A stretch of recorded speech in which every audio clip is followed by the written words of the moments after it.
Hello everyone, my name is Prachi and I welcome you all. जैसा कि आप जानते हैं, आज से हमारा लाल किताब का बैच स्टार्ट हो रहा है। हमारी क्लासेस सैटरडे एंड संडे होंगी 3 PM। पूनम जी, आपको वीडियो नहीं दिख रही?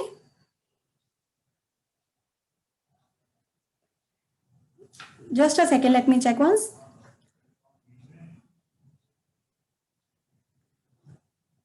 एज आई वाज सेइंग, हमारी क्लासेस सैटरडे एंड संडे होंगी और क्लास के नोट्स एंड रिकॉर्डिंग्स आप सबको वो प्रोवाइड हो जाएंगे। We will create a WhatsApp group also, जिसपे भी हम शेयर करेंगे ना, आपको पर्सनली भी शेयर हो जाएंगे। एंड रिगार्डिंग डाउट्स, अगर आपको कोई भी डाउट हो, आप चैट कॉलम में लिख सकते हैं या फिर रेज हैंड का ऑप्शन होगा, आप उस पर क्लिक करेंगे तो हम आपको अनम्यूट कर देंगे, then you can resolve your doubt. I hope that's clear to everyone. Let me check for the video. Just give me 2 minutes. हम 2 minutes में start करते हैं then.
स्टार्ट करते हैं।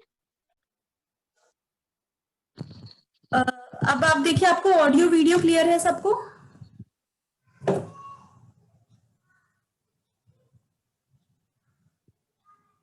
Okay. So let's start our today's class. Yes, ma'am start करते हैं. सबको audio video सब क्लियर है? सबको गुड इवनिंग. आज हम स्टार्ट करने जा रहे हैं लाल किताब. तो पहले हम थोड़े से जो है रूल समझ लें कि लाल किताब है क्या, और फिर हम आगे से उस जो है पढ़ना शुरू करेंगे. लाल किताब जो है हमारी वैदिक एस्ट्रोलॉजी से थोड़ा सा डिफरेंट है. वैदिक एस्ट्रोलॉजी में हमें क्या लेना होता है, राशियां भी लेनी होती है, भाव भी लेने होते हैं, नक्षत्र भी लेने होते हैं, डिग्रियां भी लेनी होती हैं.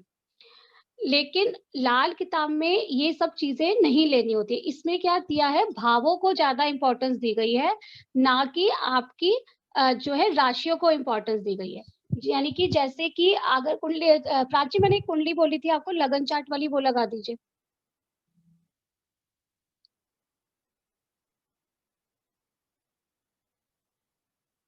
नेक्स्ट जिसमें सिर्फ लगन लिखा हुआ है. जैसे ये हमारी कुंडली है, ठीक है, इसमें 12 भाव है. देखिए, पहला भाव, दूसरा भाव, तीसरा भाव, चौथा भाव, पांचवा भाव.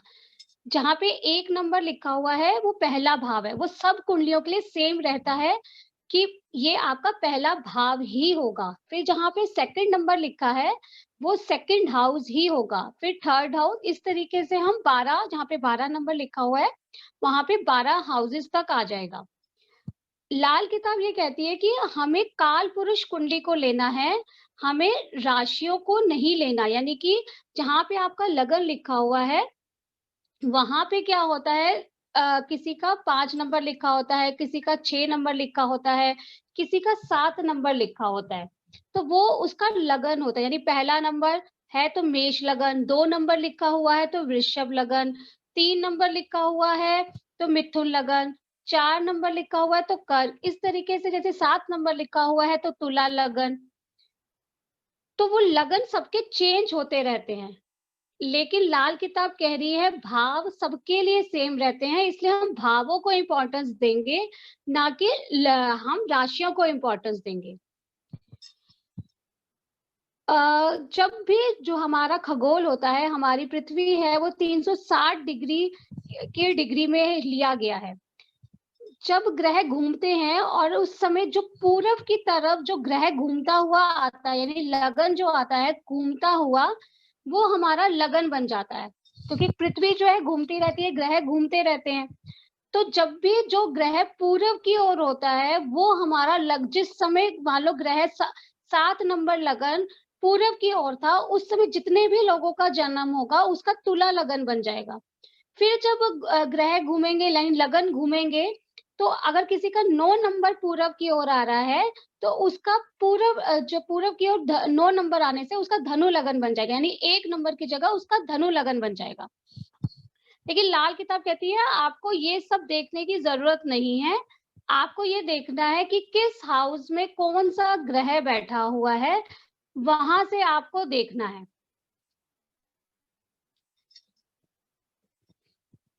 फिर उसके बाद जो है वो कहती है आपको उससे प्रिडिक्शन करनी है. कईयों ने ये अफवाहें उड़ाई कि लाल किताब जो है जो एक आकाशवाणी हुई थी, कोई दैविक शक्ति थी जिसने लाल किताब बनाई.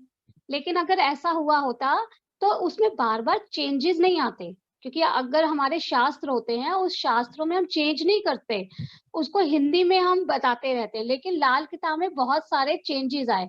अब तक टोटल 5 लाल किताबें आ चुकी हैं और उसके बाद अभी तक कोई और लाल किताब नहीं हुई. इसलिए इस भ्रांति को नहीं मानना कि लाल किताब जो है कोई आकाशवाणी हुई थी, किसी दैविक शक्ति ने बताया था. फिर ये हुआ कि ये जो अरबी है उनकी वहां से लाई गई. ऐसा भी नहीं था, क्योंकि ये हिंदुओं का ही विद्या है. क्योंकि इसको मेन रंग दिया गया हमने लाल, तो लाल रंग हिंदुओं का माना जाता है. पवित्र रंग सबसे ज्यादा लाल मांगल्य का रंग माना गया है. इसलिए ये भ्रांति भी नहीं हमने माननी. क्योंकि जैसे जैसे आप पढ़ेंगे, आप रिसर्च करेंगे, तो आपको कई चीजें पढ़ने को मिलेंगी, तो आपने इस चीज को नहीं मानना. ये एक एस्ट्रोलॉजी है, एक कैलकुलेशन है बस। और उस कैलकुलेशन पे आप जितना ज्यादा जो है प्रैक्टिस करते चले जाएंगे, आप उतना ज्यादा परफेक्ट होते चले जाएंगे। अब यहाँ पे लगन, अब मान लीजिए प्रांची बृहस्पति 4th हाउस में बिठाओ। हेलो, जुपिटर लिख दीजिए।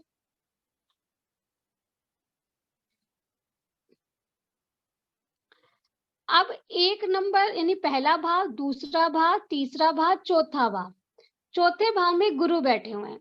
अब जाके हम जब रिसर्च करेंगे तो गुरु के जो चौथे घर में, हमें ये समझना है कि चौथे घर में बृहस्पति बैठे हुए हैं, तो हमने ऐसी प्रिडिक्शन करनी है। हमें उसकी राशि नहीं देखनी कि कौन सी राशि यहाँ पर आकर बैठी हुई है। प्राची स्लाइड लगा दो पहली वाली, जिसमें 12 राशियां के नाम लिखे हुए हैं। सबसे पहले हमारी 12 राशियां होती हैं, ये हम सबको पता होना चाहिए, और सीक्वेंस उसका पता होना चाहिए कि पहले नंबर पे कौन सी आती है, दूसरे नंबर पे कौन सी आती है, तीसरे नंबर पे कौन सी आती है। पहले नंबर पे हमारी मेष राशि आती है, जिसका स्वामी है मंगल। दूसरे नंबर पे हमारी वृषभ राशि आ रही है, जिसका स्वामी है शुक्र। तीसरे नंबर पे मिथुन राशि, मिथुन राशि का स्वामी बुध। चौथे नंबर पे कर्क राशि, स्वामी चंद्रमा। पांचवें नंबर पे सिंह राशि, स्वामी सूर्य। छठे नंबर पे कन्या राशि, स्वामी बुध। सातवें नंबर पे तुला राशि, स्वामी शुक्र। आठवें नंबर पे वृश्चिक राशि, स्वामी मंगल। नौवें नंबर पे धनु राशि, स्वामी गुरु। 10वें नंबर पे मकर राशि, स्वामी शनि।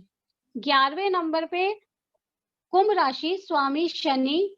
12वें नंबर पे मीन राशि, स्वामी गुरु। अब आपने ये देखा कि हर ग्रह कितने हैं? 9। राशियां कितनी हैं? 12।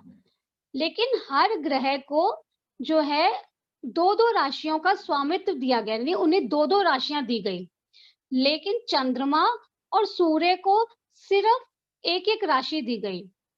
जैसे देखो, अब तुला जो है उसका स्वामी शुक्र है, और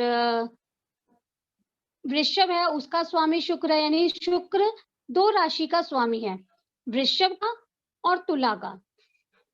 फिर बृहस्पति को भी 2 राशियां दी गई, धनु राशि और आपकी फिर मीन राशि, यानी बृहस्पति की भी 2 राशियों के स्वामी हैं। शनि महाराज को भी 2 राशियां दी गई, मकर और कुंभ। बुध को भी 2 राशियां दी गई, मिथुन और कन्या। यानी इस तरीके से हर ग्रह 2-2 राशियों का स्वामित्व रखता है। राहु और केतु को किसी भी राशि का स्वामित्व नहीं दिया गया। क्यों नहीं दिया गया? क्योंकि वो छाया ग्रह हैं और छाया को कोई स्वामित्व नहीं दिया जाता। सूर्य हमारे ग्रहों में राजा है और राजा हमेशा एक ही होता है। चंद्रमा रानी है और रानी हमेशा एक ही होती है, मेन। इसलिए बाकियों को 2-2 राशियों का स्वामित्व दिया गया, लेकिन सूर्य और चंद्रमा को राशियों का स्वामित्व नहीं दिया गया। ये जो राशियां हैं वो प्राशर में भी सेम होती हैं और लाल किताब में भी सेम होती हैं। कुछ 1-2 चीजें जो होंगी वो प्राशर और लाल किताब में सेम होंगी, बाकी सब चीजें बिल्कुल डिफरेंट हो जाएंगी। यहाँ तक अगर किसी को डाउट है तो एक बार ले लो प्राची।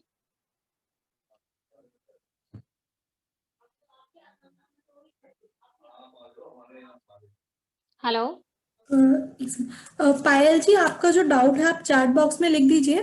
अनम्यूट हम लास्ट करेंगे क्लास के, कलेक्टिवली हम लास्ट में एक बार डाउट ले लेंगे। अगर अनम्यूट करना है या फिर आप अपना चैट कॉलम में लिख सकते हैं।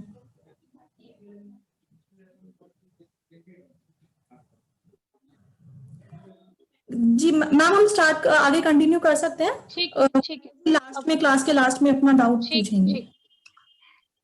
नेक्स्ट स्लाइड लगाओ।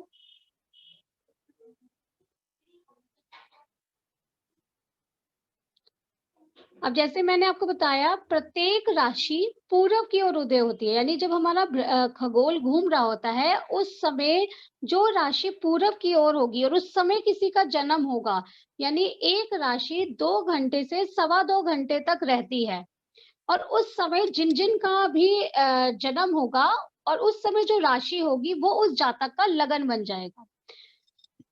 फिर 360 डिग्री का हमारा खगोल है, उसके बाद इसका कोई आरंभ और अंत नहीं है, ये कहाँ से शुरू हो रहा है, कहाँ से खत्म हो रहा है, ये अभी तक कुछ पता नहीं चला।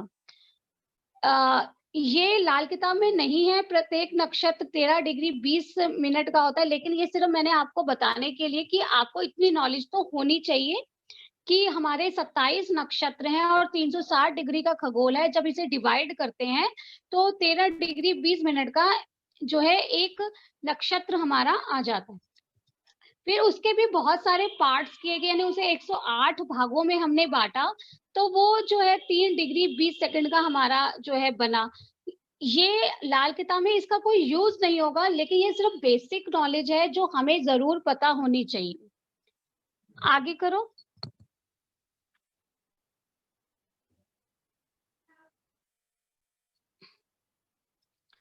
सबसे मेन लाल किताब में पहले वो लगा दो प्राची, क्या कहते हैं, उच्च ग्रह और नीच ग्रह।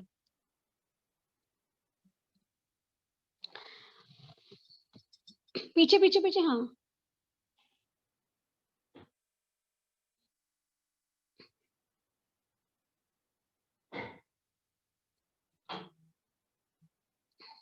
पीछे था, आराम से आराम से, बस बस बस बस।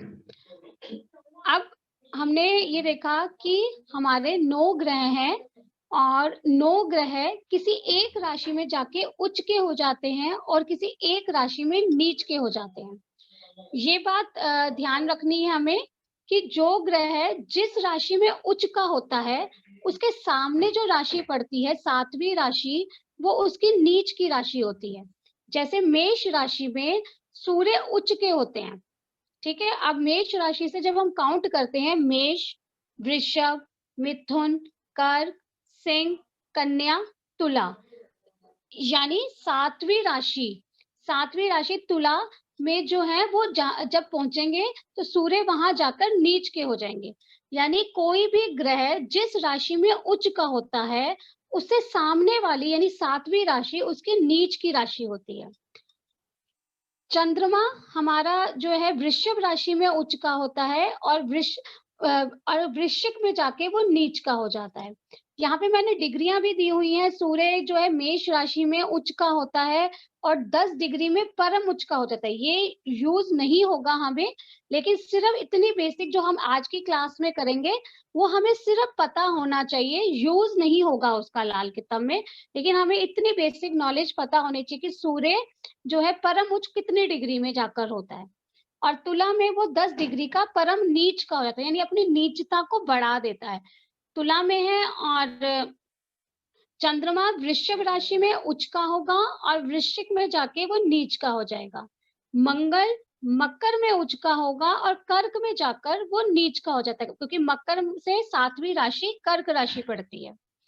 फिर बुध कन्या में उच्च का होता है और उससे 12वीं जो 7वीं राशि आपकी मीन राशि पड़ती है और मीन में वो नीच का हो जाता है। फिर उसके बाद आपका गुरु जो है कर्क राशि में उच्च का होता है और उससे 7वीं राशि जो है आपकी मकर राशि पड़ती है, वो आपकी नीच की राशि हो जाती है।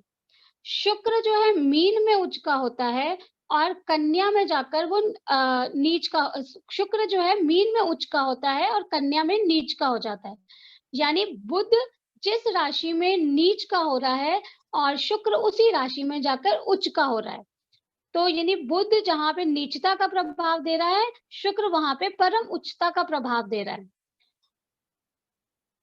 उसके बाद आपका शनि आते हैं। शनि आपके तुला में उच्च के होते हैं और मेष में जाके वो नीच के हो जाते हैं। राहु का कोई राशि नहीं है, लेकिन अगर वो मिथुन राशि में बैठे होते हैं तो मिथुन राशि में जाकर वो उच्च के हो जाते हैं और धनु में 7वीं राशि में वो नीच के हो जाते हैं। केतु धनु में उच्च के होते हैं और मिथुन में जाकर वो नीच के हो जाते हैं। यानी राहु जिस राशि में उच्च के हो रहे हैं, केतु उस राशि में जाके नीच के हो रहे हैं। क्यों? क्योंकि राहु और केतु हमेशा जो है अपने जो है सामने होते हैं, यानी जिस भाव में राहु होगा उससे 7वें भाव में केतु होता है, यानी केतु आगे पीछे नहीं होता। लेकिन जो है बाकी ग्रह आगे पीछे हो सकते हैं, ऐसा नहीं है कि वो सूर्य इधर है तो शुक्र 1-2 घर आगे होगा, ऐसा नहीं होगा। कहीं पर भी शुक्र हो सकता है, साथ में भी हो सकता है, लेकिन राहु और केतु हमेशा लगन चार्ट में, हमेशा राहु जिस हाउस में है उससे 7वें भाव में केतु होगा। आगे करो प्राची, कारकत्व लगा दीजिए।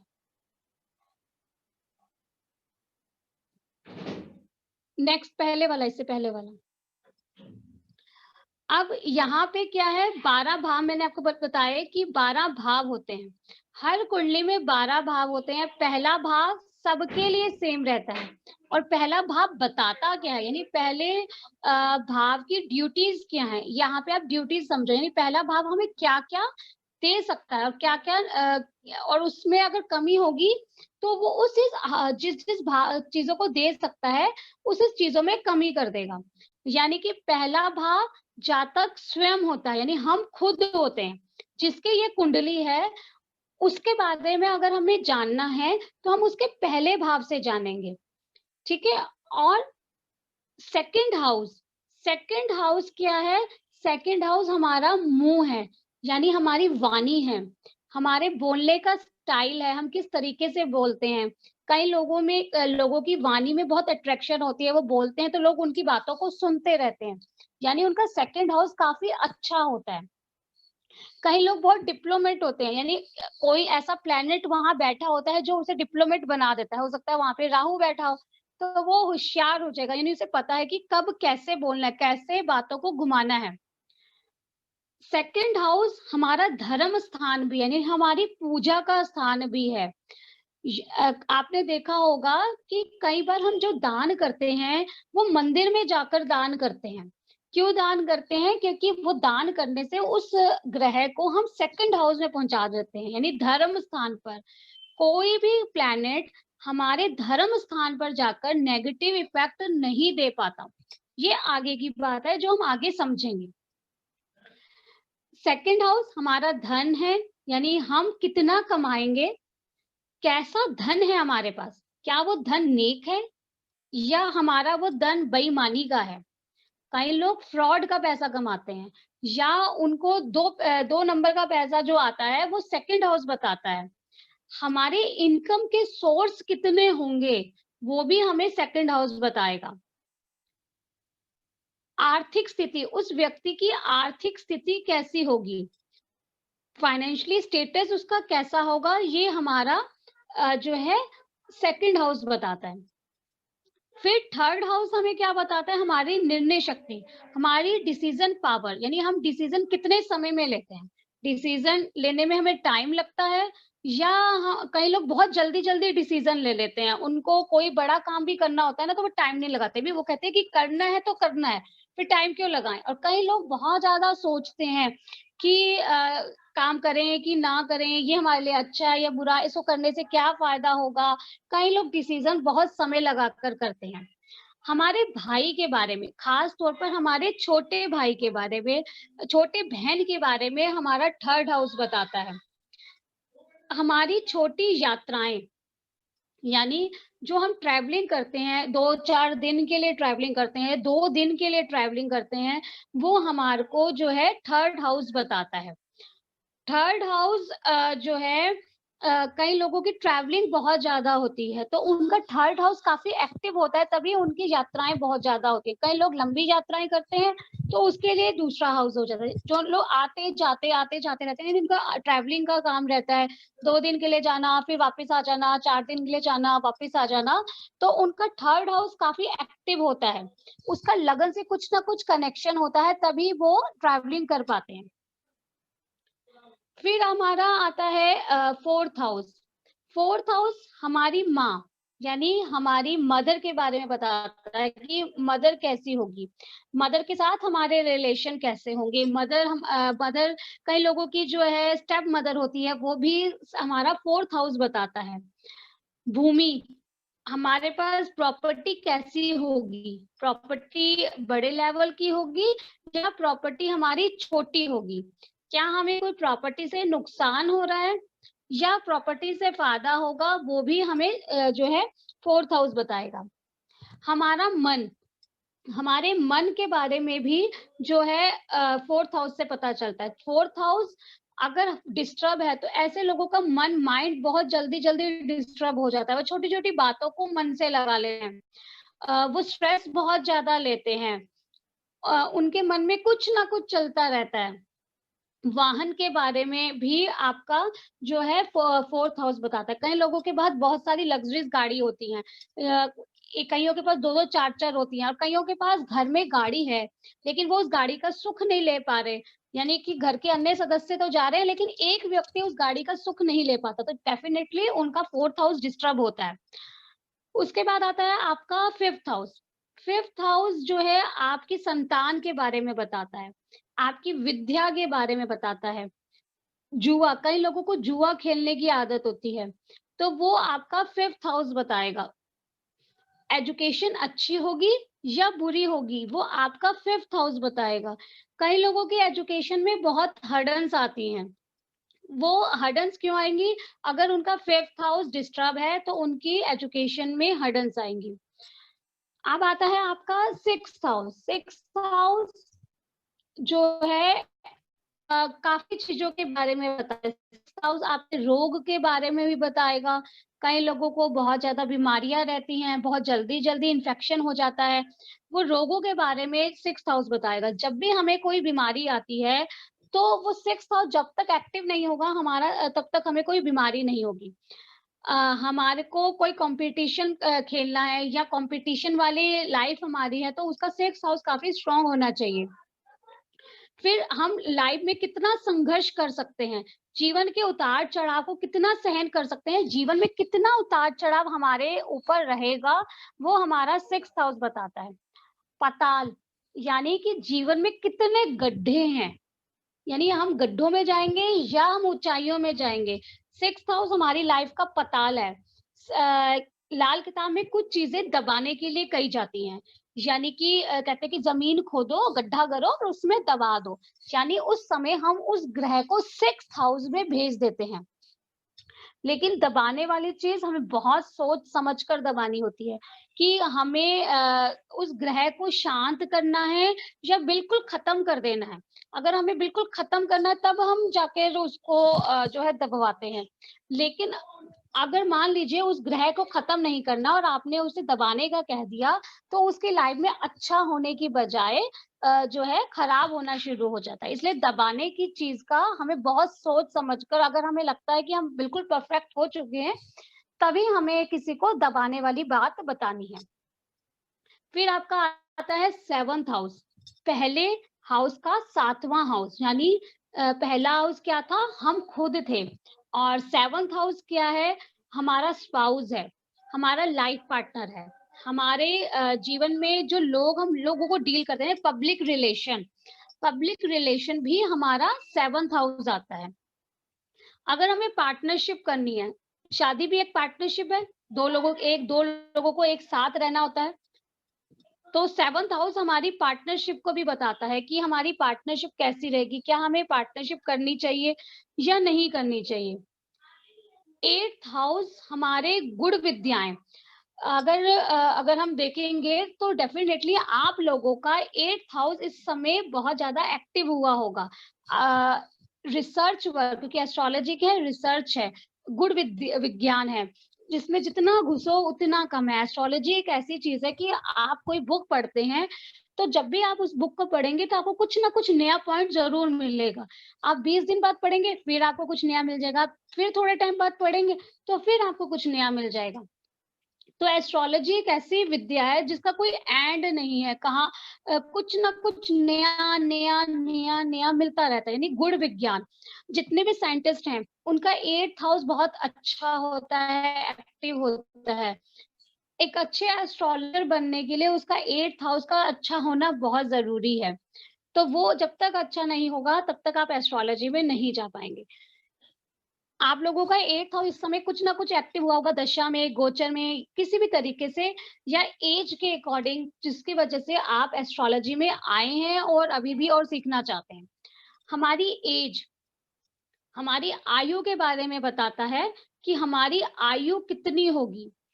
इस बात को हमेशा एस्ट्रोलॉजर को ध्यान रखना है और ये कि किसी की भी आयु को डिक्लेयर मत करिए। आप जैसे-जैसे एस्ट्रोलॉजी सीखेंगे, आपको पता चल जाएगा कि इस व्यक्ति की आयु कितनी है या उसके ऊपर मार्केज तो नहीं बन गया, वो 2 दिन में, ढाई दिन में या 5 दिन में उसकी डेथ हो सकती है। तो कभी भी एक एस्ट्रोलॉजर को ना मौत की प्रेडिक्शन डायरेक्ट नहीं कर देनी चाहिए क्योंकि मारने वाला और बचाने वाला ईश्वर है। और जैसे ही एस्ट्रोलॉजर जो है मौत की प्रेडिक्शन करना शुरू करते हैं, उनके ऊपर बर्डन आना शुरू हो जाता है। वो एकदम हमें ना देखने को नहीं मिलता, थोड़े-थोड़े टाइम के बाद जो है उसकी फैमिली के ऊपर कोई ना कोई कष्ट आने लग जाता है। इसलिए इस बात को आप लोगों को ध्यान रखना है कि आप लोगों ने जब आप एस्ट्रोलॉजी अच्छे से सीख जाएँगे और आपको नज़र भी आ रहा होगा कि उसकी मौत होने वाली है, तो आप उसकी प्रेडिक्ट नहीं करेंगे। आप ये बोल सकते हैं कि अभी इनके लिए 5 दिन कठिन है या ढाई दिन कठिन है, उसके बाद देखते हैं। तो आपने एक तरह से उसको इशारा कर दिया, आपको बोलना नहीं है। अब उसके बाद आता है हमारा 9th हाउस। 3rd हाउस से हम देख रहे थे छोटी यात्राएँ। और 9th हाउस से हमें जो है बड़ी यात्राएँ देखने को मिलती हैं, यानी कि जितनी भी लंबी यात्राएँ होती हैं, फॉरेन ट्रिप होती हैं, वो हमारी 9th हाउस से होती हैं। हमारा भाग्य, भाग्य कितना अच्छा रहेगा, भाग्य हम ऊँचाइयों को छुएँगे या जीवन में बार-बार उतार-चढ़ाव देखेंगे, यानी हमारा भाग्य कितना हमारा साथ देगा, उसके बारे में बताता है। धर्म, हम कितने धर्म पर चलने वाले हैं, धर्म प्रधान है या हम अधार्मिक स्वभाव के हैं। बहुत सारी किताबों में जो है 9th हाउस को पिता लिया गया है इसलिए इसे ब्रैकेट में लिखा है। लेकिन मैं जो है 10th हाउस से पिता को देखती हूँ और मेरी सजेशन यही है कि आप 10th हाउस से ही पिता को देखें क्योंकि 7वां घर कौन है? माँ है। तो जब हम खुद पहले घर में हैं और हमारा स्पाउस 7वां घर है, तो हमारा जो है माँ के साथ भी ऐसा होगा, माता-पिता के साथ भी यानी 4th हाउस माँ है, तो 10th हाउस ही पिता होना चाहिए, तो ये लॉजिक मुझे समझ में आता है। तो इसी चीज़ को लेकर हम आगे जो प्रेडिक्शन भी करना सीखेंगे यानी 10th हाउस से ही पिता को लेंगे। उसके बाद आता है आपका 11th हाउस। 11th हाउस बताता है हमारी आय, यानी हमारी इनकम कैसी होगी, हमारा स्टेटस कैसा होगा, जो हमने 9th में हमारा भाग्य कैसा था और जो हमने कर्म किया, जो हमने मेहनत की, उसमें हमारी आय कैसे थी, वही हमने कितना प्रॉफिट कमाया, वो आपका 11th हाउस बताएगा। मित्र, हमारे फ्रेंड सर्कल कितने हैं? फ्रेंड सर्कल कइयों के बहुत ज़्यादा होते हैं और कइयों का एक फ्रेंड भी नहीं होता। फ्रेंड आते हैं, कुछ टाइम के लिए रहते हैं और वो फिर छूट जाते हैं और कुछ लोगों के जो बचपन के दोस्त चल रहे हैं या फ्रेंड चल रहे हैं, वो लंबे समय तक चलते हैं, एंड तक चलते हैं। तो उनका वो जो 11th हाउस उनका साथ दे रहा है। फिर आता है आपका 12th हाउस। 12th हाउस हमारे खर्चे, 2nd हाउस हमारा धन था, 11th हाउस हमारी आय है और 12th हाउस हमारे खर्चे हैं, यानी हम कितना खर्चा करते हैं। हमारे पास पैसा तो आता है, लेकिन वो पैसा खर्च कितना होता है या कितना बचता है, वो आपका 2nd हाउस बताता है। गुप्त चिंताएं, यानी हमारे साथ गुप्त चिंताएं कितनी लगी रहती हैं। कई लोग बहुत रिलैक्स रहते हैं, कई लोगों को छोटी-छोटी बातों पर चिंताएं होती हैं। नींद, यानी हमारी नींद कितनी कंफर्टेबल है, वो हमारा 12th हाउस बताता है। नेक्स्ट स्लाइड लगाना प्राची।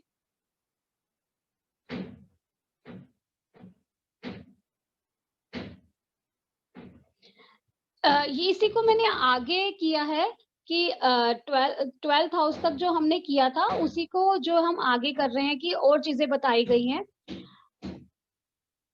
जैसे कि हमारा जो है फर्स्ट हाउस में हमने देखा और 2nd हाउस में हम जो ले रहे हैं आइज को भी ले रहे हैं। 2nd हाउस में हमने धन को भी लिया था और यहाँ पे हम राइट आइज को ले रहे हैं, यानी हमारी राइट आइज के बारे में बताता है, हमारे ससुराल के बारे में बताता है। कि ससुराल के साथ हमारा रिलेशन कैसा होगा, ससुराल से हमारी बनेगी या नहीं बनेगी, हमें ससुराल अच्छा मिलेगा कि नहीं मिलेगा। और स्वाद, क्योंकि सेकंड हाउस हमारा मुंह था, कई लोगों को मीठा बहुत पसंद होता है, कई लोगों को खट्टा बहुत पसंद होता है, कई लोगों को कसेला पसंद होता है। तो उस व्यक्ति का टेस्ट कैसा होगा, क्योंकि जब हम कुंडली देखेंगे तो हम उसे प्रेडिक्ट कर सकते हैं, आप मीठा खाने के शौकीन है या आप खट्टा खाने के शौकीन है, या आप इस तीखा खाने के शौकीन है। ये आपका जो है सेकंड हाउस बताता है। फिर आता है आपका थर्ड हाउस। थर्ड हाउस में था क्या, हम डिसीजन कैसा ले रहे हैं। उसी तरीके से थर्ड हाउस में हमने आगे किया, हमारे भाषण देने की शक्ति कितनी है। कई लोग बहुत अच्छे से स्पीच करते हैं, बहुत अच्छी 15 मिनट आधा घंटा बहुत अच्छे से बोल पाते हैं, वो हमारा जो है थर्ड हाउस बताता है। जितने भी आर्ट वाले शौकीन है, यानी कि म्यूजिक हो गया, डांस हो गया, ये आपका जो है थर्ड हाउस बताएगा। थर्ड हाउस से हमें पता चलेगा कि व्यक्ति को इन चीजों में कितना शौक है या नहीं है। कई लोग कहते हैं कि मुझे म्यूजिक में जाना है, कई लोग कहते हैं मुझे डांस में जाना है। जब तक उनका थर्ड हाउस उनका साथ नहीं देगा, तब तक वो व्यक्ति जो है डांस में, म्यूजिक में नहीं जा सकते। यानी थर्ड हाउस स्ट्रॉन्ग होगा तभी वो इसमें सक्सेस कर पाएंगे। जमीन जायदाद, सुख साधन, ये आपका फोर्थ हाउस। चरित्र, एक व्यक्ति का करेक्टर कैसा है। कई लोगों के करेक्टर बहुत ज्यादा डिस्टर्ब होते हैं, तो वो आपका फोर्थ हाउस बताएगा कि उस व्यक्ति का फोर्थ हाउस डिस्टर्ब है, तो उसके करेक्टर में भी डिस्टर्बेंस रहेगी। आपकी उत्तर दिशा, यानी घर में जो नॉर्थ का पोर्शन है, वो आपका फोर्थ हाउस है। घर में जो दवाइयाँ रखने का स्थान है, यानी उत्तर दिशा में आप दवाइयाँ रख सकते हैं। तो ये चीज़ लाल किताब ये बता रही है। ये बहुत, जब हम बहुत एडवांस में चले जाएँगे, तब हमें यूज़ होगा कि दवाइयाँ किस डायरेक्शन में रखनी है, वास्तु के बारे में भी लाल किताब बता देगा। फिर आता है आपका फिफ्थ हाउस। फिफ्थ हाउस से हमने देखा था एजुकेशन, और आगे बढ़ते हैं तो हमारे अफेयर्स। कई लोग लव मैरिज करते हैं या कई लोगों के अफेयर होते हैं, वो छूट जाते हैं, वो आपका फिफ्थ हाउस बताएगा। आपके अंदर बुद्धि कितनी है, बुद्धि का यूज कितना कर सकते हो, ये वो आपका जो है फिफ्थ हाउस बताएगा। फिर उसके बाद आता है सिक्स्थ हाउस। सिक्स्थ हाउस लड़ाई झगड़े, यानी लड़ाई झगड़े तो नहीं हमारी लाइफ में रहते, यानी कोर्ट कचहरी तो हमारी लाइफ में नहीं रहती, तो वो हमार या हमें नुकसान तो नहीं होने वाला, तो वो हमारा सिक्स्थ हाउस बताएगा। सेवंथ हाउस जो है विवाह के बारे में हमने पढ़ा। फिर उसके बाद आता है कि हमारे क्या अपने स्पाउस के अलावा किसी और से रिलेशन तो नहीं है। मेल है तो उसका किसी फीमेल से रिलेशन तो नहीं है अपनी वाइफ को छोड़कर, या एक फीमेल है तो उसका अपने पति को छोड़कर किसी और के साथ रिलेशन तो नहीं है। तो ये हमारा जो है सेवंथ हाउस बताएगा। कई लोग बिना परिश्रम किए ही पैसा कमा लेते हैं, वो भी हमारे को सेवंथ हाउस बताता है। या कई लोगों का आपने देखा होगा कि जो फादर या दादा इतनी प्रॉपर्टी छोड़ जाते हैं या इतना पैसा छोड़ जाते हैं कि वो घर में बैठे हुए ही उन्हें पैसा मिलता जा रहा है, तो वो क्या है, वो बिना मेहनत किए पैसा कमाना वो चीज आती है। कई लोगों को क्या होता है, एट्थ हाउस में आ रही हूँ, कई लोगों को अचानक धन की प्राप्ति हो जाती है। जैसे कि फादर की या मदर की डेथ हुई, उन्होंने पैसा छोड़ा हुआ था वो उनको मिल गया, या उन्होंने कोई वसीयत बनाई हुई थी तो वो उन्हें मिल गई, या उन्होंने कोई पॉलिसी कराई हुई थी वो उन्हें मिल गई। कई बार ऐसा होता है कि 2 भाई या 3 भाई होते हैं, एक को ज्यादा मिलता है, एक को कम मिलता है, तो वो एट्थ हाउस ही बताता है कि उसे कितना मिलेगा।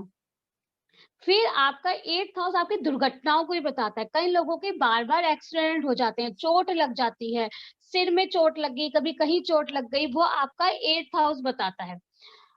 कई लोगों को अपमान का सामना बहुत ज़्यादा करना पड़ता है, यानी कि बेमतलब उन्हें बुराई, बदनामी मिल जाती है। जिनका भी एट्थ हाउस डिस्टर्ब होता है, उन्हें ही बुराई, बदनामी मिलती है।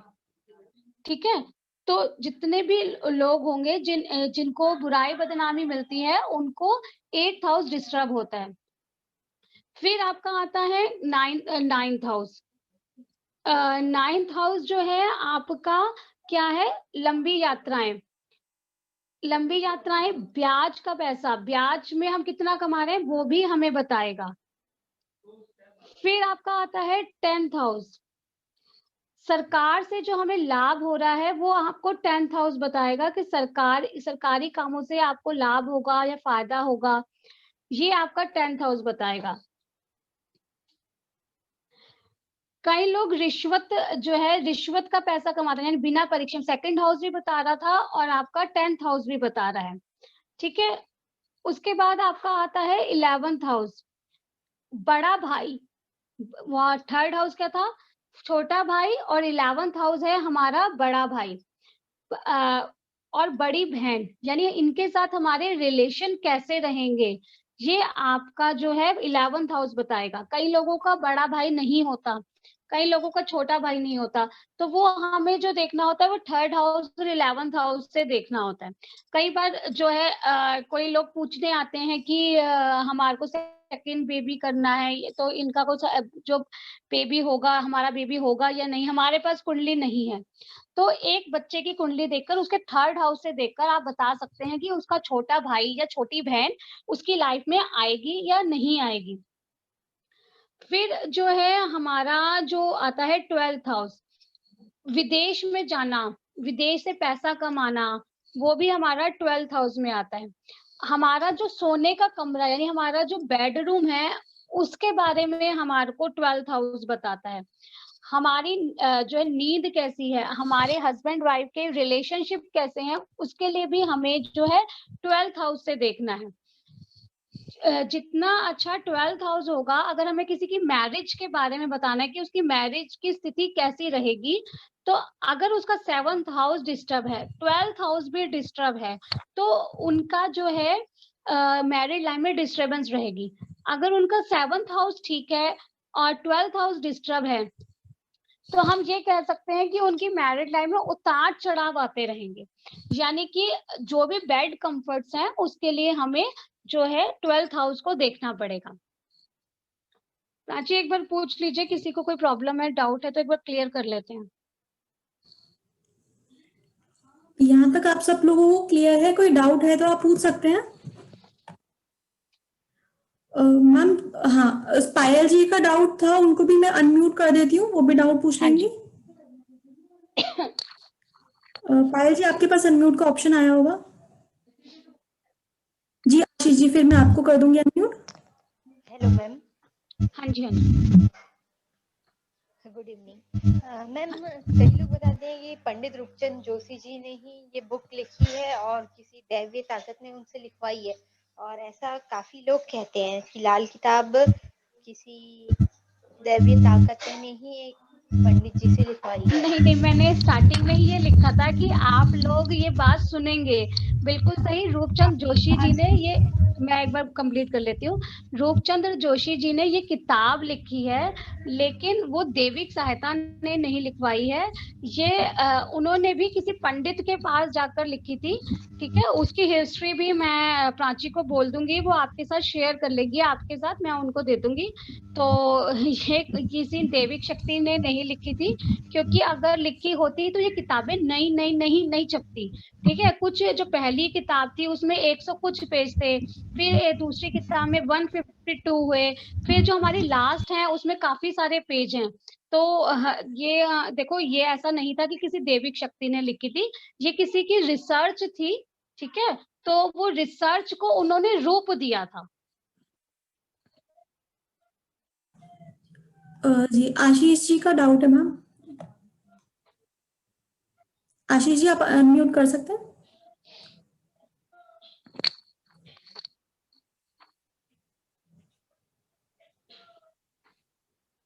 मैम, आशीष जी का डाउट है, occult sciences seen from 8th house, what about 6th house?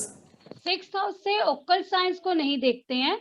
Research जो होती है वो 8th हाउस बताएगा, आपका लगन भी बताएगा, क्योंकि जिसने रिसर्च करनी है वो उस रिसर्च में सक्सेसफुल होगा कि नहीं। लेकिन मेन जो है हमारा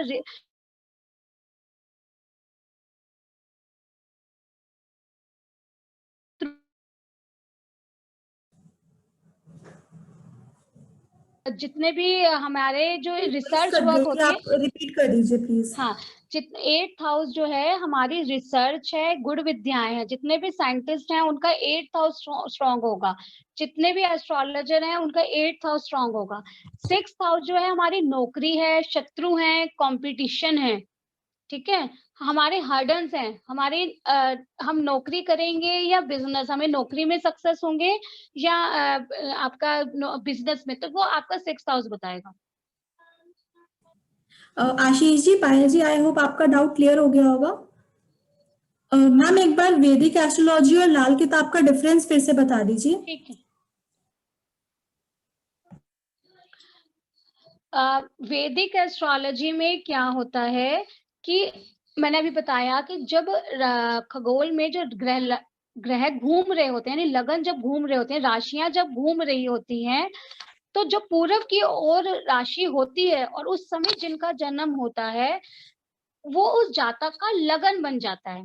यानी कि जब लगन जब घूम रहे होते हैं, यानी राशियां जब घूम रही होती हैं, मान लीजिए इस समय किसी का जन्म हुआ और इस समय 8 नंबर लगन चल रहा है, तो जितने भी लोग इस 2 से 2.25 घंटे के बीच में पैदा होंगे उनका लगन 8 बन जाएगा, और जो जो ग्रह जहाँ बैठे हुए थे वहां वहां बिठा देंगे। लेकिन लाल किताब ये कहती है कि आप जो है राशियों को इंपॉर्टेंस मत दो, आप हाउसेस को इंपॉर्टेंस दो कि कौन सा ग्रह कहाँ बैठा है। यानी काल पुरुष जो हमने अभी पढ़ा ना, कारकत्व 12 भाव, ये हमारी काल पुरुष की कुंडली है, यानी ये सबके लिए सेम रहती है, इसमें कोई चेंज नहीं होता, चाहे हम वैदिक एस्ट्रोलॉजी से देखें या लाल किताब से देखें, ये सबके लिए सेम रहेगा। लेकिन जब लगन घूम रहा होता है, यानी राशि जब घूम रही होती है, वो पराशर में उस राशियों को बिठा दिया जाता है। वो कह रहे हैं राशियों को भूल जाइए, आपको राशियों का ज्ञान नहीं है, आपको ज्ञान लेने की जरूरत नहीं है, आप सिर्फ काल पुरुष कुंडली को लीजिए और जातक की प्रिडिक्शन कीजिए।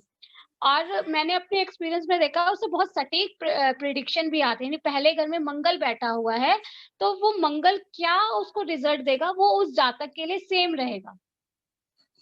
बाकी ग्रहों को हमने देखना है, वो भी हम सीखेंगे कि मान लीजिए मंगल पहले घर में बैठा है और 11वें घर में सूर्य बैठा है तो क्या कॉम्बिनेशन बना। वो ये कह रहे हैं आपको राशियों को ध्यान में रखने की जरूरत नहीं है।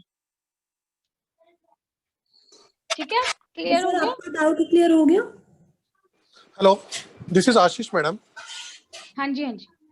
हाँ, मतलब एक पूछना था मेरे को कि जब भी ग्रह सिर्फ एक ग्रह एक हाउस में रहता है तो उसके ये फल प्राप्ति होती है, मतलब जो वैसे जैसे उसका भाव रहेगा वो फल दिखाएगा। अगर कॉम्बिनेशन में हो तो जैसे वैदिक एस्ट्रोलॉजी में डिग्रीज देखी जाती है, वैसे लाल किताब में भी डिग्रीज रहती है? नहीं रहती, सिर्फ कॉम्बिनेशन। मान लीजिए मंगल और सूर्य इकट्ठे बैठे हैं तो मंगल सूर्य की जो कॉम्बिनेशन बिठाकर वो प्रिडिक्शन करना सीखेंगे हम।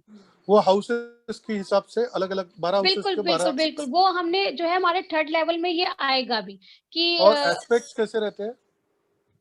वो 80% जो है दृष्टियां सेम है, 20% दृष्टियां अलग है, वो हम आगे करेंगे। मतलब उसमें भी एस्पेक्ट्स दृष्टियां रहती है ना? हाँ, दृष्टियां इसमें भी रहेंगी, लेकिन जो है यहाँ पे जो है दृष्टियां थोड़ी सी चेंज हो जाएंगी। यानी कि जो वैदिक एस्ट्रोलॉजी में क्या होता है कि तीसरे घर में कोई ग्रह बैठा हुआ है, मान लीजिए सूर्य बैठा है, ठीक है, लाल किताब में या वैदिक में सूर्य बैठा हुआ है कुंडली में, ठीक है, सूर्य जो है 7वीं दृष्टि से देखता है, हर ग्रह की 7वीं दृष्टि होती है, बराबर, ठीक है। लेकिन मान लीजिए 11वें घर में मंगल बैठा हुआ है, नेक्स्ट हाउस में, प्राची नेक्स्ट हाउस में 3rd नंबर जहां लिखा है वहां भी लिखो। 3rd हाउस में सूर्य बैठा है और 11 नंबर में मंगल बैठा हुआ है, तो लाल किताब के अकॉर्डिंग जो है दृष्टि होगी, यानी तीसरे घर का ग्रह जो है हमारे 11वें घर को देखेगा ही देखेगा। ठीक है, ये कितनी कौन सी दृष्टि हो गई है? ये जो है तीसरे घर की दृष्टि 11वें घर में जाएगी ये हम आगे जो सीखेंगे तो मैं बताऊंगी आपको। ओके, यहाँ पे थोड़ा सा दृष्टि में चेंज आ जाएगा। ओके, ठीक है ना? ठीक है, हाँ जी मैम, और किसी को कोई डाउट हो तो वो पूछ सकते हैं। यहाँ तक सबको क्लियर है?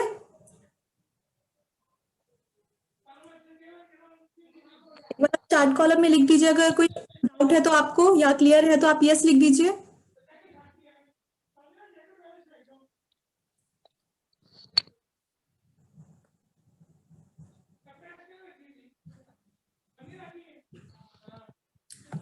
आगे बढ़े। हम कंटिन्यू करते हैं।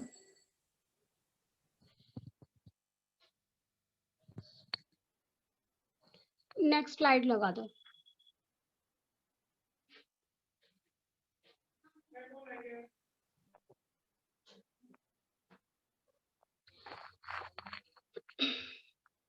पीछे पीछे वाला ही कर लो, आत्मा वगैरह जो था ना। अब यहाँ पे थोड़ा सा हम पढ़ेंगे ग्रहों के कारक। सूर्य जो है सबके लिए आत्मा, यानी सूर्य जो है हमारी आत्मा के बारे में, हमारे बारे में ऑल ओवर जो है सूर्य बताएगा। सूर्य का जो रोल है वो पिता को भी दिया गया है, यानी हमारे पिता के बारे में जो है सूर्य बताएगा। चंद्रमा हमारा मन है और हमारी माता के बारे में बताएगा। मंगल हमारी शक्ति, हमारी स्ट्रेंथ, हमारी पावर, हमारी ऊर्जा के बारे में बताएगा और हमारे भाई के बारे में बताएगा। बुध जो है हमारी वाणी कैसी होगी, हमारा बोलने का स्टाइल कैसा है, हमारी वाणी में जो है हक्कलाहटपन तो नहीं है, ये हमारा बुध बताएगा। हम जो है डिप्लोमेट हैं या हम बिल्कुल सोच समझकर बोलते हैं। कई लोग बिल्कुल एकदम जवाब दे देते हैं, उन्हें पता होता है, उन्हें बहुत ज्यादा सोचने की जरूरत नहीं होती। तो ये हमारी बुध के अंदर जैसी पावर होगी उससे पता चलेगा। रिश्तेदारों में ये हमारी बहन के बारे में, हमारी बुआ के बारे में, हमारी बेटी के बारे में बताएगा। गुरु जो है हमारे ज्ञान और हर्ष के बारे में बताएगा, हमारी खुशियों के बारे में बताएगा, हमने जो एजुकेशन लेनी है उस एजुकेशन के बारे में बताएगा। जो हम एस्ट्रोलॉजी की एजुकेशन लेते हैं बिना बृहस्पति की मदद के, वो हम एजुकेशन नहीं ले सकते हैं। अगर हमारा बृहस्पति हमारा साथ देगा तभी हम उस एजुकेशन को, एस्ट्रोलॉजी की एजुकेशन को ले पाएंगे। हम उसे कैसे प्रेजेंट कर रहे हैं वो हमारा बुध बताएगा। ज्ञान तो मैंने ले लिया लेकिन मैं सामने वाले को वो प्रेजेंटेशन नहीं दे पा रही, अब उसकी प्रेडिक्शन नहीं कर पा रही, यानी मेरा बुध मेरा साथ नहीं दे रहा। ज्ञान दिलवा सकता है गुरु और उसे जो है प्रेजेंट करेगा वो बुध करेगा। शुक्र जो है हमारे वीर्य, यानी कि एक मेल और फीमेल की शक्ति को बताएगा। यहाँ पे पत्नी लिखा है लेकिन मैं शुक्र से जो है पति को भी लेती हूँ, तो आप यहाँ स्पाउस मान सकते हैं। शनि जो है हमारे दुख के बारे में बताता है, हमें जीवन में दुख मिलेगा, चिंताएं मिलेगी, क्या मिलेगा वो हमारे शनि महाराज बताते हैं। शनि से हम सर्वेंट्स को भी देखते हैं, यानी हमें नौकर मिलेंगे या नहीं, हमें नौकरों का सुख मिलेगा कि नहीं, वो हमें शनि से पता चलेगा। हमारे रिश्तेदारों में चाचा ताऊ के बारे में शनि महाराज से पता चलता है। कई लोगों को अपने चाचा ताऊ से बहुत नुकसान देखने को मिलता है, यानी उनके चाचा ताऊ, उनके पैसे हड़प गए या उनके साथ उनके रिश्ते अच्छे नहीं रहे, तो यानी सैटर्न उनका साथ नहीं दे रहा। और कईयों के चाचा ताऊ बहुत अच्छे होते हैं, उनका बहुत साथ देते हैं, यानी सैटर्न उनका पूरा साथ दे रहा है। तो ये चीजें हमें जो पता चलेंगी शनि से पता चलेंगी। एक चीज और, सूर्य जो है हमारे ग्रहों में राजा है, यानी उसे राजा की पदवी दी गई है। ये आप नोट करना चाहें नोट कर लीजिए, सूर्य को राजा की पदवी दी गई है, यानी कुंडलियों में मेन ग्रह स्टार्टिंग जो होती है सूर्य से होती है। चंद्रमा जो है क्वीन है, यानी रानी है हमारी, जो है राजा कौन हुआ, सूर्य, और उसके एक तरह से मान लीजिए पत्नी का दर्जा, क्वीन का दर्जा चंद्रमा को दे दिया गया। फिर इनकी संतान, यानी कि संतान कौन हुई, संतान हमारी बुध हुई। ठीक है, तो ये चीजें आती हैं। आगे की स्लाइड कर दो।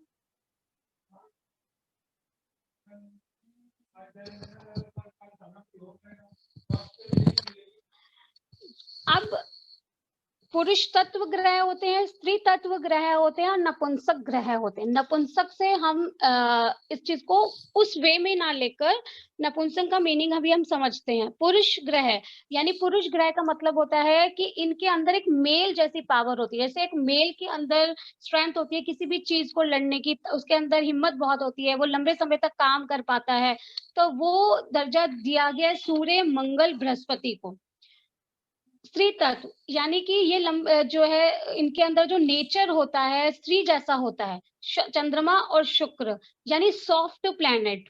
और ये जो पुरुष ग्रह हैं ये थोड़े स्ट्रांग हैं, यानी कि विल पावर समझ लीजिए इनकी अच्छी है, यानी कि इनको जितने भी अगर जिनकी कुंडलियों में सूर्य मंगल बृहस्पति ज्यादा एक्टिव होंगे, यानी कुंडली के ऑल ओवर कुंडली को कवर कर रहे होंगे, तो उसका जो स्वभाव होगा ना वो एक मेल की तरह हो जाएगा। अगर किसी की कुंडली में चंद्रमा और शुक्र ज्यादा एक्टिव है तो उस वो जातक जो सॉफ्ट हो जाएगा। अगर कोई मेल भी है और उसकी कुंडली में चंद्रमा और शुक्र की इंपॉर्टेंस ज्यादा दिख रही है तो वो जो एक सेकंड प्राची, मैं म्यूट कर रही हूँ जरा। Okay ma'am.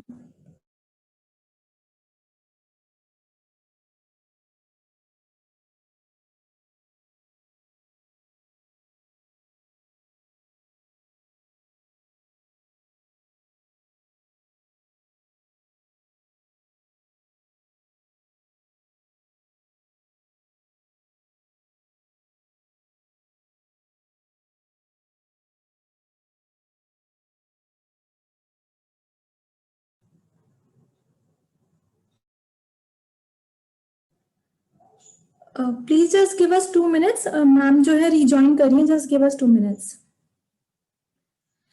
And I request you all that please give a feedback. आप सभी को अगर अच्छा लगे तो प्लीज एक छोटा सा फीडबैक दे दीजिएगा। नंबर मैं आपके स्क्रीन पे डिस्प्ले कर रही हूँ, चैट बॉक्स में आपके पास आ जाएगा। अगर अभी तक रजिस्टर ना करा हो तो आप इस नंबर पे जो है मैसेज कर सकते हैं, नोट्स रिकॉर्डिंग्स आपको सब प्रोवाइड हो जाएंगी।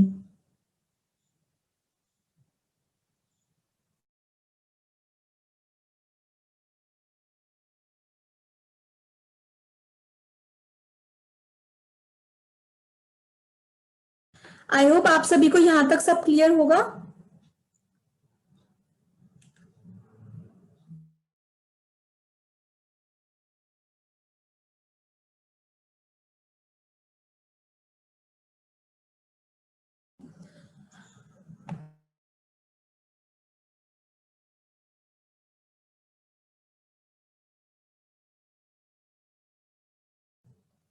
यस सर, इसके इंग्लिश नोट्स, इंग्लिश में भी आपको नोट्स मिल जाएंगे।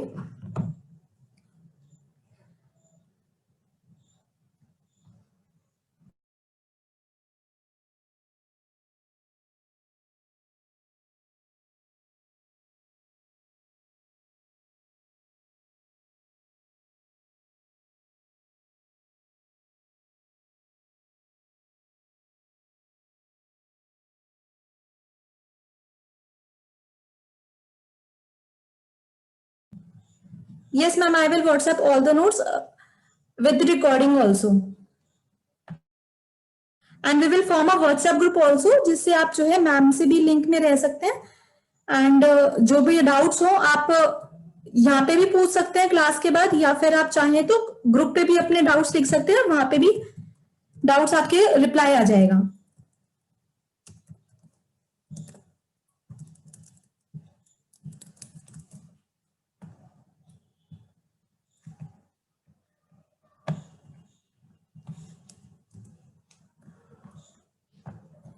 नंबर जो है मैं डिस्प्ले कर दे रही हूँ।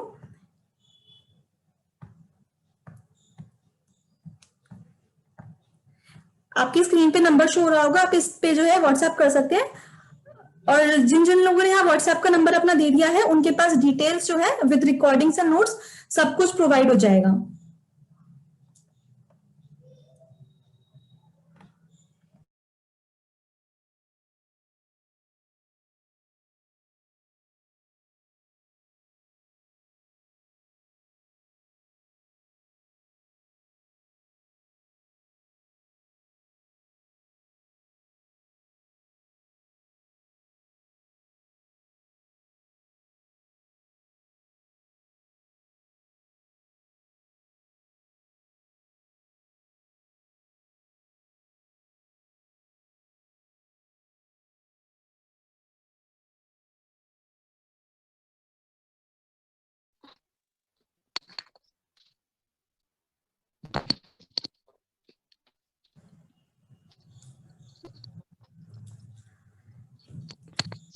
हाँ जी, sorry ji.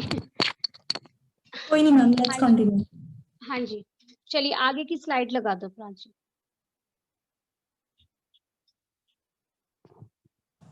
Just give me a second.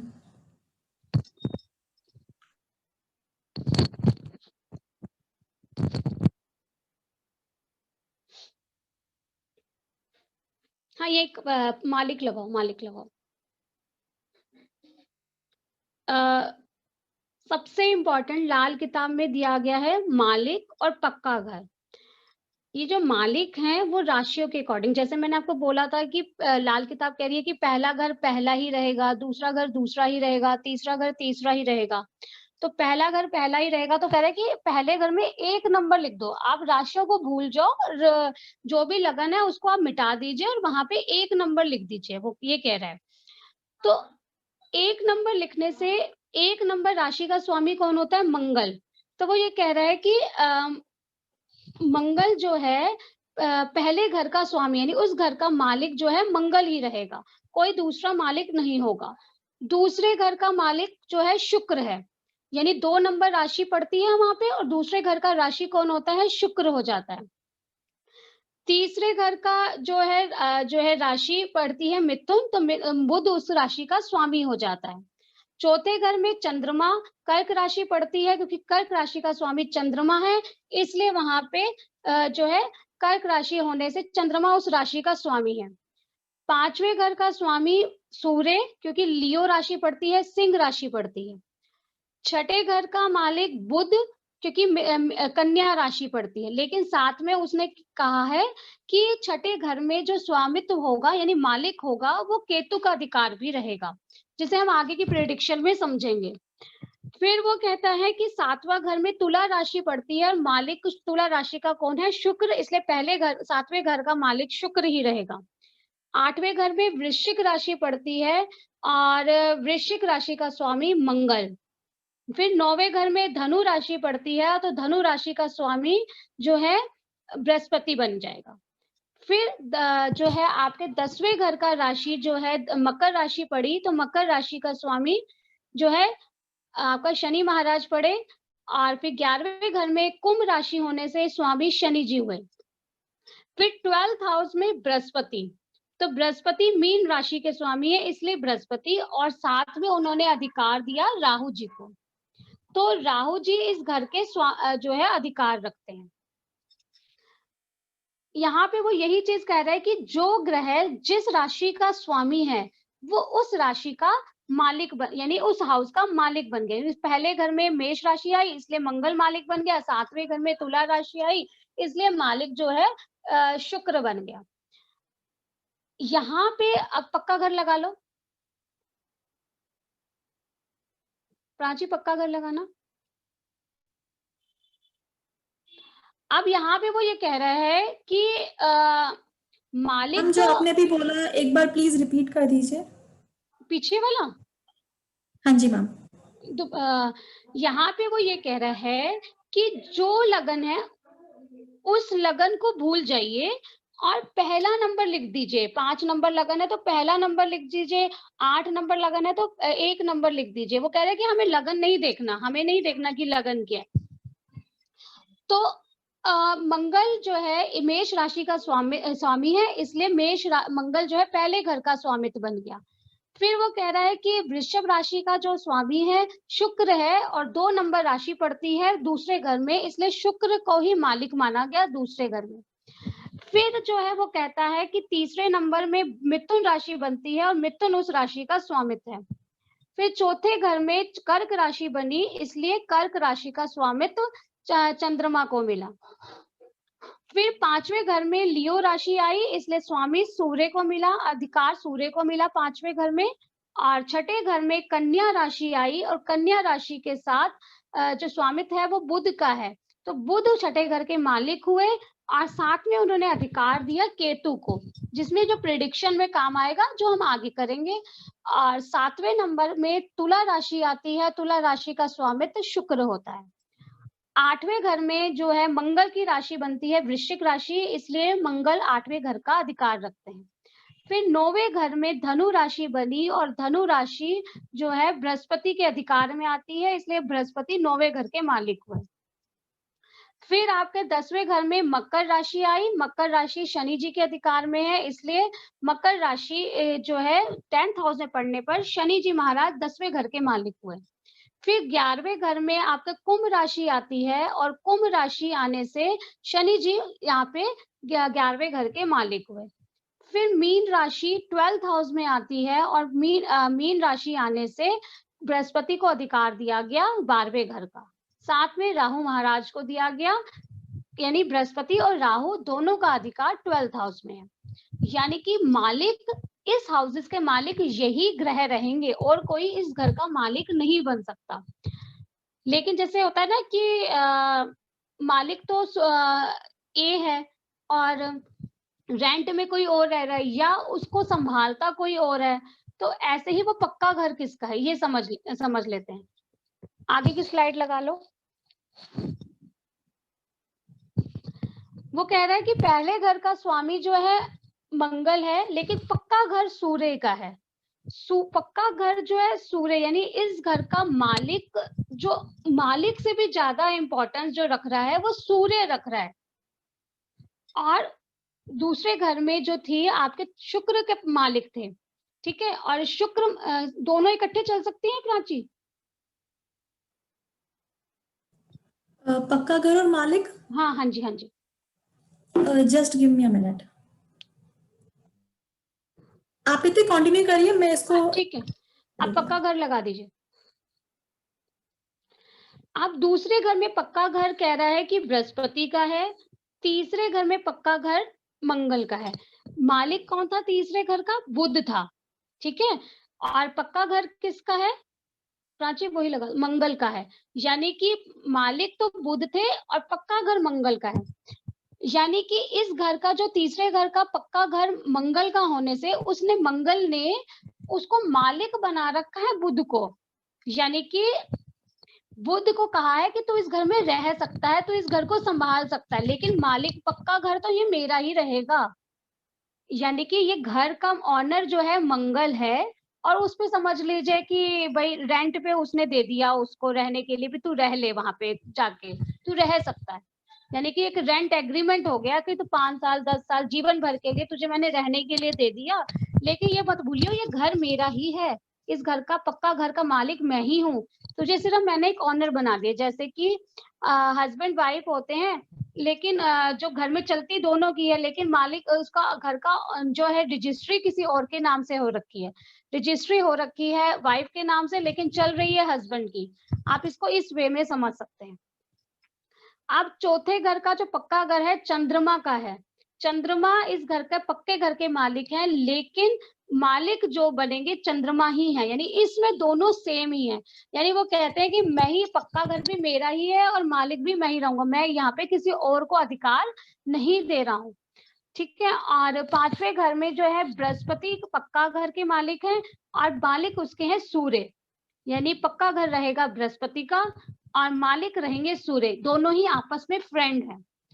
फिर पक्का घर छठे घर के मालिक केतु हैं और मालिक जो है बुध और केतु, यानी केतु को वहां पे भी अधिकार दिया गया था, केतु को यहाँ पे भी अधिकार दिया गया। सातवें घर का जो पक्का घर है शुक्र का है और शुक्र जो है मालिक भी थे, यानी शुक्र ने भी कहा कि मालिक तो मैं ही रहूंगा। यहाँ पे शुक्र के साथ बुध लिखा हुआ है, थोड़ी सी वो लिखने में मिस्टेक हो गई है। तो सातवें घर में पक्का घर शुक्र और बुध का है, लेकिन मालिक वो कहते हैं कि मैं ही रहूंगा। तेरे को, तू पक्का घर का मालिक है, लेकिन उसका मेन जो है पक्का घर और मालिक शुक्र का होने से बुध का अधिकार ज्यादा बन जाता है। फिर आठवें घर में मंगल का भी घर है और शनि का भी अधिकार है और मालिक कौन है? मंगल, यानी मंगल यहाँ पे ज्यादा स्ट्रॉन्ग हो जाते हैं यहाँ पे अगर आ जाए तो। फिर पक्का घर जो है 9th हाउस आता है, 9th हाउस में पक्का घर बृहस्पति का है और मालिक भी बृहस्पति है, यानी बृहस्पति ने भी किसी को अधिकार नहीं दिया 9th हाउस का। बृहस्पति जो है धार्मिक प्लैनेट है। और जो बृहस्पति जो है धर्म पर चलने वाले हैं, और 9th हाउस आपके धर्म को बारे में भी बताता है, इसलिए वो कहते हैं मैं किसी और को अधिकार नहीं दे रहा कि धर्म के मामले में आके वो इन्वॉल्व हो जाए। फिर मकर राशि आती है 10th हाउस में, और पक्का घर शनि महाराज का है और मालिक भी शनि देव ही है। तो वो ये कह रहे हैं कि यहाँ पे भी वो किसी को अधिकार नहीं दे रहे। पक्का घर 11th हाउस में बृहस्पति का है, मालिक शनि जी हैं। 12th हाउस जो है पक्का घर राहु का है और मालिक बृहस्पति और राहु, यानी राहु की इन्वॉल्वमेंट इस घर में बहुत ज्यादा है। यहाँ तक अगर पहले किसी को डाउट है, क्योंकि ये चीजें तब तक क्लियर नहीं होंगी, आगे बढ़ने में दिक्कत होगी। डाउट पूछ लो अगर प्राची। यहाँ पे आप किसी को कोई डाउट है तो आप पूछ सकते हैं।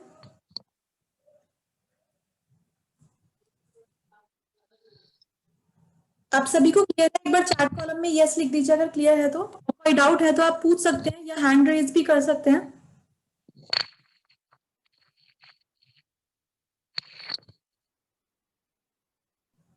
Yes ma'am clear. 7th house का कोई पूछ रहा है। 7th हाउस में जो वो कह रहे हैं कि पक्का घर शुक्र का भी है और बुध का भी है, ठीक है, लेकिन मालिक शुक्र है। 7वें घर में तुला राशि होती है, तो मालिक वहां पर शुक्र हो गए, ठीक है। और पक्का घर शुक्र और बुध का है, यानी इस घर में जो इन्वॉल्वमेंट रहेगी वो शुक्र और बुध की इन्वॉल्वमेंट रहेगी, यानी इस घर में चलेगी, दोनों की चलेगी, लेकिन शुक्र की ज्यादा रहेगी क्योंकि मालिक शुक्र है, ठीक है। पक्के घर की इम्पोर्टेंस मगर जो है ज्यादा है, मालिक की भी इम्पोर्टेंस ज्यादा है, लेकिन पक्का घर थोड़ा सा ज्यादा, जो लॉर्ड है पक्का घर का वो ज्यादा पावरफुल है। यानी सूर्य, अगर पहला घर हमें देखना है, पहले घर के बारे में मुझे बताना है, तो मुझे सूर्य को देखना ही पड़ेगा। सूर्य कैसा बैठा हुआ है, सूर्य की स्थिति क्या है, ये हमें सूर्य से पता चलेगा, ठीक है। अगर मुझे 10th हाउस के बारे में बताना है, तो 10th हाउस में पक्का घर भी शनि जी का है और मालिक भी शनि जी है, तो मुझे 10th हाउस के साथ शनि देव को देखना ही होगा। अब मुझे 5th हाउस के बारे में प्रिडिक्शन करनी है, ठीक है, तो मैं 5th हाउस को देखूंगी और 5th हाउस के साथ मैं बृहस्पति और सूर्य को कॉरिलेट करूंगी और फिर उसका आंसर करूंगी, जो भी उसका क्वेश्चन है। मुझे पूछ रहा है कि मेरी संतान होगी कि नहीं होगी, कब होगी, तो उसके लिए मुझे 5th हाउस को देखना है, 5th हाउस की क्या स्थिति है, और साथ में मुझे बृहस्पति और सूर्य की पोजीशन भी देखनी पड़ेगी कि उसकी संतान होने के क्या योग बन रहे हैं। अगर ये वो पूछता है कि मुझे मेरे बेड कंफर्ट्स में काफी प्रॉब्लम रहती है या मेरी मैरिड लाइफ में डिस्टरबेंस रहती है, तो उसके साथ मुझे 7th हाउस और 12th हाउस को देखना है। तो 7th हाउस का मालिक कौन है? शुक्र। और पक्का घर किसका है? शुक्र और बुध का। तो मैं 7th हाउस के लिए शुक्र और बुध को देखूंगी, और बेड कंफर्ट्स के लिए मैं बृहस्पति और राहु को भी देखूंगी कि उसके बेड कंफर्ट्स में क्या कमी है। ये सब चीजें हमें पता होनी चाहिए प्रेडिक्शन करने के लिए, और खास तौर पर उपाय बताने के लिए कि उसको क्या मंदिर में देना है, क्या प्रवाहित करना है। ये सब चीजें हमें इन सब मालिक और पक्का घर को देखकर ही प्रेडिक्ट करना है, ठीक है।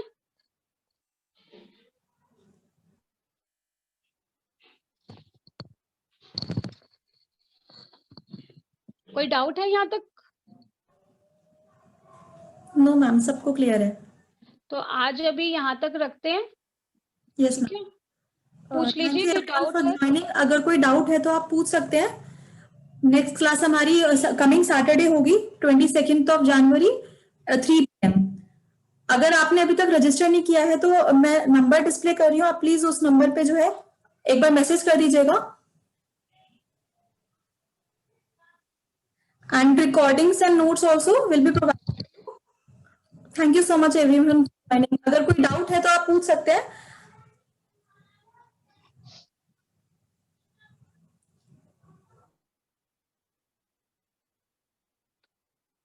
So let's over the class. Thank you, ma'am. Okay जी, ओके।